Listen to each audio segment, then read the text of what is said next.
Imagine embarcar em um cruzeiro de luxo, cercado por águas cristalinas, restaurantes sofisticados e entretenimento de alto nível.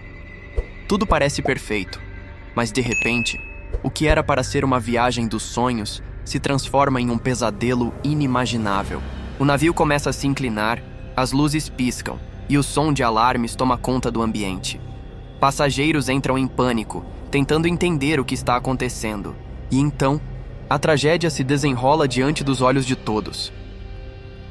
Na noite de 13 de janeiro de 2012, o Costa Concordia, um dos maiores e mais modernos navios de cruzeiro da época, sofreu um acidente devastador ao colidir com rochas próximas à ilha de Giglio, na Itália. Em questão de minutos, a embarcação de mais de 114 mil toneladas começou a inclinar perigosamente, deixando mais de 4.000 pessoas a bordo em uma situação de completo desespero. O que aconteceu naquela noite? Como um navio tão avançado pôde sofrer um acidente tão grave? E, acima de tudo, quem foi responsabilizado por essa tragédia? Ao longo deste vídeo, vamos mergulhar nos detalhes dessa história impressionante. Desde os minutos finais antes da colisão, até as consequências para o capitão e a tripulação, você vai descobrir os fatos, os bastidores e as decisões que mudaram para sempre a vida de centenas de pessoas. Se você gosta de histórias reais, que envolvem mistério, ação e momentos de tensão, fique até o final, porque esta é uma das tragédias marítimas mais chocantes do século XXI. Costa Concordia. Um gigante dos mares. Antes de falarmos sobre o acidente, precisamos entender a grandiosidade do Costa Concordia. Esse não era um simples navio de cruzeiro. Ele representava o auge do luxo e da tecnologia naval no início dos anos 2000.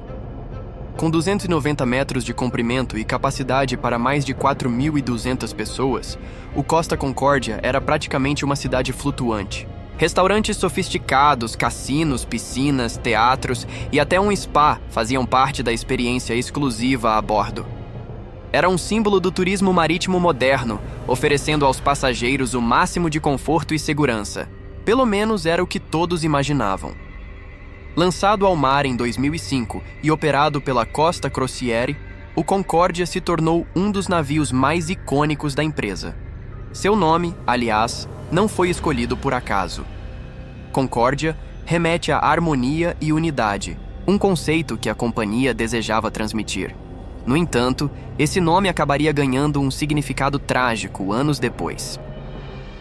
O navio operava rotas pelo mar Mediterrâneo, oferecendo viagens inesquecíveis por destinos paradisíacos. Milhares de turistas embarcavam confiantes, sem imaginar que em 2012, uma dessas jornadas se tornaria uma das piores tragédias marítimas do século XXI.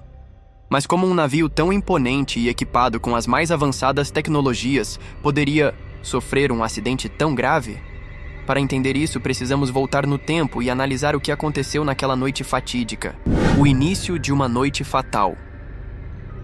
Era sexta-feira, 13 de janeiro de 2012. Para muitos passageiros do Costa Concordia, aquela era apenas mais uma noite agradável no cruzeiro. O navio havia partido do porto de Civitavecchia, na Itália, com destino a Savona, seguindo sua tradicional rota pelo Mediterrâneo. A bordo, cerca de 4.129 pessoas, entre passageiros e tripulação, aproveitavam o início da viagem. Restaurantes lotados, espetáculos sendo apresentados no teatro e famílias se divertindo. Em meio ao luxo da embarcação, nada indicava que em poucas horas a tranquilidade se transformaria em pânico. O comandante do navio, Francesco Schettino, estava no comando da embarcação e tudo seguia conforme o planejado. No entanto, havia algo diferente naquela noite. Schettino decidiu realizar uma manobra conhecida como salute, um tipo de saudação marítima, que consistia em navegar próximo à ilha de Giglio para saudar os moradores locais. Essa prática já havia sido feita outras vezes pela Costa Crociere, mas dessa vez a aproximação foi maior do que o esperado. O que era para ser um simples gesto de cortesia, logo se tornaria um erro fatal. Às 21h45, o Costa Concordia se aproximou perigosamente da costa da ilha. Com pouca margem para correção de rota, o inesperado aconteceu. O casco do navio atingiu formações rochosas submersas, abrindo um enorme rasgo de cerca de 70 metros na estrutura. O impacto foi imediato. Passageiros relataram um forte tremor, seguido de uma queda repentina de energia. Luzes piscando, alarmes disparando e uma sensação de que algo estava muito errado tomaram conta do ambiente. Mas naquele momento, a gravidade da situação ainda não era completamente compreendida. Enquanto a tripulação tentava entender o que havia acontecido, o Costa Concórdia começava a inclinar lentamente. Um sinal de que o pior ainda estava por vir. O pânico toma conta. Após o impacto contra as rochas, o Costa Concórdia começou a enfrentar um problema crítico. A água do mar invadia rapidamente os compartimentos inferiores, comprometendo a estabilidade da embarcação. Dentro do navio, os passageiros ainda tentavam entender o que estava acontecendo. Muitos relataram um forte solavanco, seguido por um blackout repentino. O ambiente, antes repleto de música e diversão, agora era tomado por murmúrios apreensivos e olhares de incerteza. Mas apesar da gravidade da situação, a tripulação demorou a agir. Nos primeiros minutos após a colisão, o comandante Francesco Schettino minimizou a gravidade do acidente. Ele garantiu à tripulação que o navio poderia continuar navegando e que o problema estava sob controle. No entanto, essa decisão se provaria fatal. Enquanto o tempo passava, a inclinação do navio aumentava.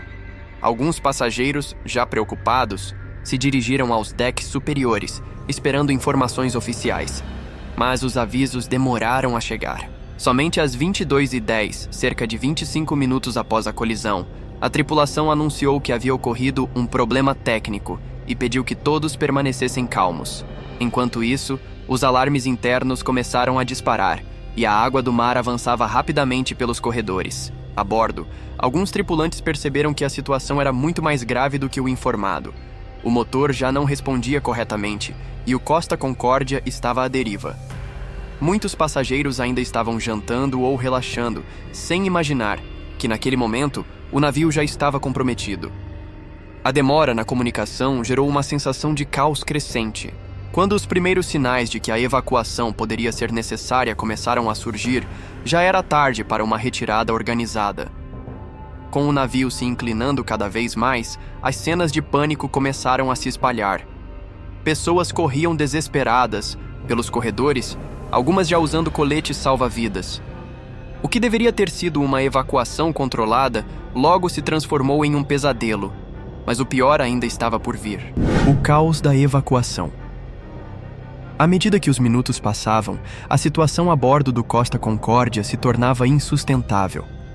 O navio já estava perigosamente inclinado, dificultando a locomoção dos passageiros. Muitos deslizavam pelos corredores, enquanto tentavam encontrar uma saída. E pior, a tripulação ainda não havia iniciado oficialmente a evacuação. Mesmo com os sinais evidentes de que o navio estava afundando, o comandante Francesco Schettino hesitava em tomar a decisão crucial, dar a ordem para abandonar a embarcação. Foi somente às 22h54, mais de uma hora após a colisão, que a ordem de evacuação foi finalmente anunciada. Mas o atraso cobrou um preço alto. Os botes salva-vidas, que deveriam garantir a segurança de todos, agora eram difíceis de lançar devido à inclinação do navio. Alguns ficaram presos, outros foram lançados ao mar sem controle. Passageiros desesperados se aglomeravam nos decks superiores, tentando embarcar de qualquer forma. Gritos, choro e empurrões tomavam conta do ambiente. O medo era generalizado. Além disso, o treinamento inadequado da tripulação ficou evidente. Muitos tripulantes não sabiam orientar os passageiros corretamente, aumentando ainda mais a confusão.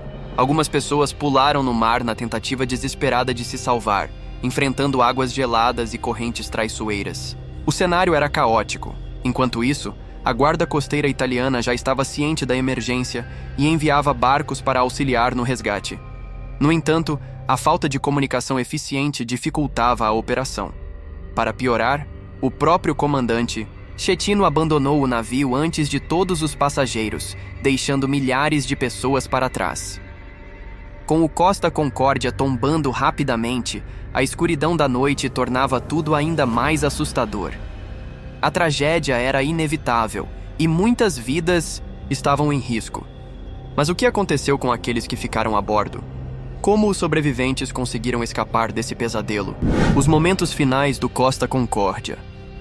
À medida que o Costa Concórdia se inclinava cada vez mais, o desespero dos passageiros atingia o ápice. O navio, que antes era um símbolo de luxo e conforto, agora estava irreconhecível. Com os corredores inundados, móveis deslizando e luzes piscando intermitentemente, os que ainda estavam a bordo tentavam encontrar uma saída em meio ao caos. Alguns já haviam conseguido embarcar nos botes salva-vidas, enquanto outros ainda aguardavam uma chance de escapar.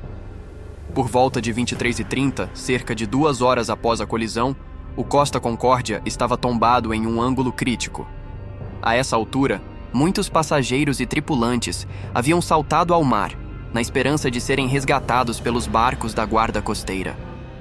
O frio intenso dificultava a sobrevivência, e as águas escuras tornavam a situação ainda mais assustadora. Do alto do navio, sobreviventes relatam que era possível ouvir gritos de socorro vindos de todos os lados. Enquanto isso, a evacuação ainda acontecia de forma desordenada. Muitos dos botes já haviam partido, mas centenas de pessoas permaneciam, presas no navio. Algumas buscaram refúgio em áreas mais altas da embarcação, torcendo para serem resgatadas a tempo. Os bombeiros e equipes de resgate chegaram ao local e começaram a retirar os sobreviventes que ainda estavam presos nos convéses superiores. No entanto, um detalhe chocou o mundo. O comandante Francesco Schettino já estava em terra firme. Relatos indicam que ele abandonou o navio enquanto ainda havia centenas de pessoas lutando para sobreviver. Em uma famosa gravação divulgada posteriormente, um oficial da guarda costeira ordenou que ele retornasse ao navio para coordenar o resgate, mas Schettino se recusou, alegando que havia caído no bote. Às 3h da madrugada, o Costa Concórdia tombou completamente sobre um banco de areia, ficando quase submerso. O resgate continuou por horas, e no amanhecer do dia 14 de janeiro, as imagens do navio inclinado chocaram o mundo. O legado do Costa Concórdia. O naufrágio do Costa Concórdia, embora tenha sido um dos maiores desastres marítimos da história recente, acabou deixando um legado de mudanças importantes. A tragédia não só afetou a indústria de cruzeiros, mas também provocou uma reflexão mais ampla sobre a segurança em ambientes de alto risco e a responsabilidade dos capitães e das tripulações. Com as novas regulamentações, a indústria marítima se viu forçada a revisar e fortalecer todos os seus protocolos de emergência, proporcionando mais segurança para os passageiros e tripulantes que navegam em embarcações gigantescas. Por outro lado, o impacto emocional da tragédia ainda é sentido por muitos dos sobreviventes e pelas famílias das vítimas. O Costa Concórdia se tornou um símbolo de falha, não só da tripulação, mas de todo um sistema que falhou em proteger vidas.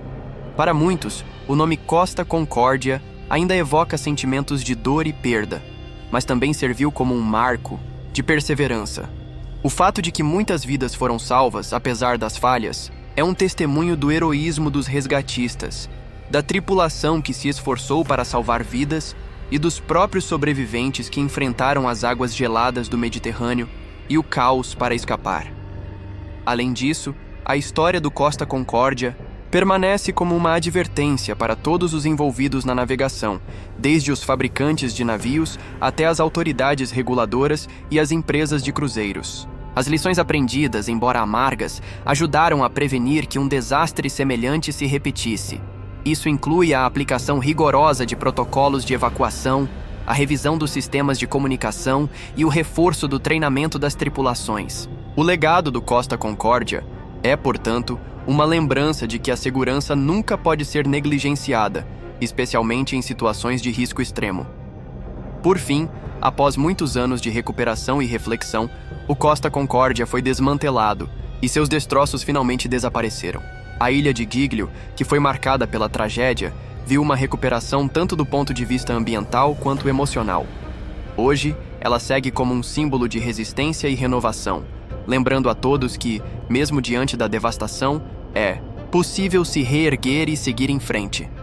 Com isso, chegamos ao fim da história do Costa Concórdia, Uma narrativa de tragédia, resiliência e lições que continuam a ressoar na indústria naval até os dias de hoje. Uma história que, embora marcada por perdas, também carrega uma mensagem de prevenção, aprendizado e, acima de tudo, a importância de garantir a vida humana acima de tudo.